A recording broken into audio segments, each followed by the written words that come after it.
I had enough. So yun lang. Maybe I'm in my time that I said, I need to say, I had enough.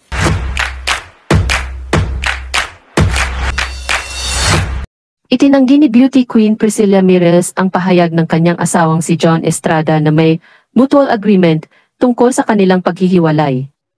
Sa isang story sa kanyang Instagram account, sinabi ni Priscilla na siya ay lubos na nabigla at nasaktan sa pampublikong pahayag ni John na kanyang ipinost sa kanyang Instagram story.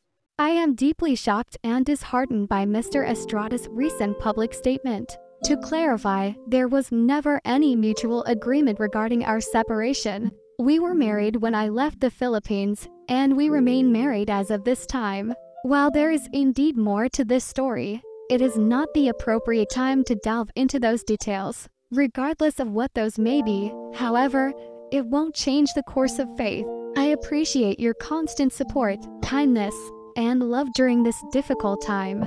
I trust that, in due course, all will be resolved appropriately. Thank you for your understanding.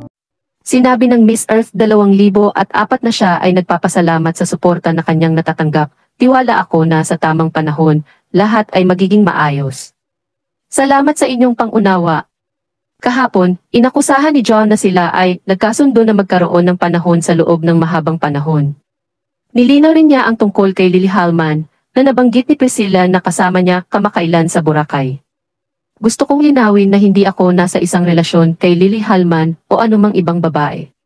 Basta't nakilala ko lang siya sa Boracay, sabi ni John.